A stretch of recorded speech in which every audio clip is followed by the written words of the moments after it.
Mr. Sanjay has more than 30 years of experience in world-class manufacturing companies related to white goods, engineering, automation. Again, the list is endless. We also know him for his strengths on end-to-end supply chain management. He has worked in many organizations like Siemens, Cummins, Whirlpool, Bayer, Delphi, BLG. Again, the list is endless. He's a very passionate person on supply chain management and how to drive in continuous improvement in any sector of operations. Over to you, Sanjay sir, for your insight on the webinar. Thanks. Thanks for the introduction, Guru, and good morning to all. I hope I am audible now, and Yes. Thanks for that. So Guru has asked me to speak about what are the challenges in the engineering industry that we'll be facing post-COVID, and what are the possible actions to mitigate them. I would like to thank Manish and the Gear Group to have given me this opportunity to be on the panel with such revered panelists that are there. And I'd like to share some details about this.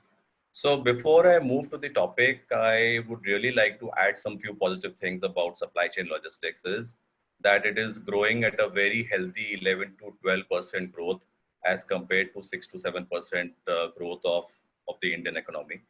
And supply chain would be playing a very key role in the continuity of the business and cost control. This is an opportunity for the supply chain community to be passionate and drive continuous improvement. So there are varied types of industries. There are some industries where supply chain plays a very key role. There are some industries where supply chain takes the backseat. And this is the opportunity where supply chain can actually come in the front, talk about planning, talk about material planning, talk about logistics, talk about supply chain, and really get it going. So let's talk about a little bit about some of the challenges and how to mitigate them. Every organization will try to make up for the losses of the last few months and try to create a top line and a bottom line, which will put immense pressure on the supply chain folks to get the right material and plan the right products. The challenges that we will face will be on liquidity, as a lot of you have highlighted, and on people, again, which all of you have highlighted. There would be a cash crunch, and we will have to look for an OPEX model in all those areas where we need to burn cash. So CAPEX is out of picture, as Umesh rightly put it.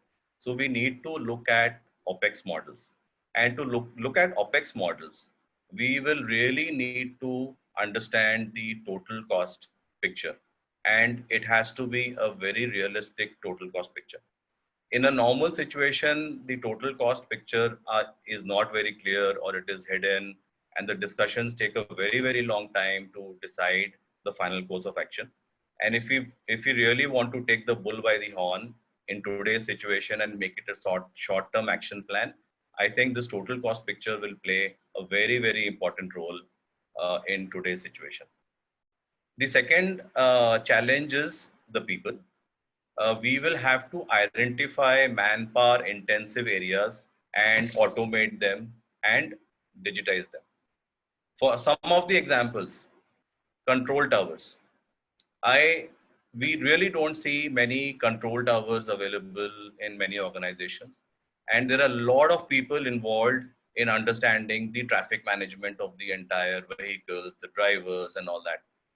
A control tower is very easy to implement, in my opinion, and keeps a tab on all your shipments, all your vehicles, and the productivity of the schedulers, the people who manage the logistics, really goes up. Second is a real-time visibility of all the SKUs and the inventory. This is highly important. We see people doing inventory day in and day out.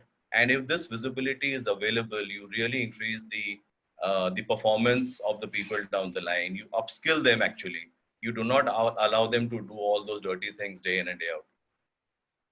Introduce WMS, introduce TMS, introduce electronic Kanban.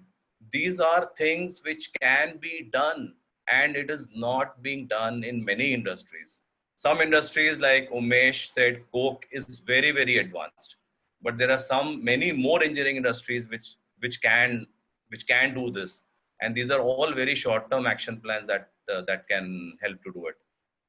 Sushil spoke about EPODs. So there are lot. It's a solution which is available readily. Most of the large transporters have EPODs in the system. It's only a question of the companies to accept the EPOD from the legality point of view. And in the normal situation, it takes a hell of a amount of time to understand and to confirm and finalize on the legal aspect. But now is the time to really crunch it and get it cleared. Increase usage of material handling equipments. I think it's important that when we have shortage of people, we will have to increase the usage of material handling equipments. The productivity will definitely go up.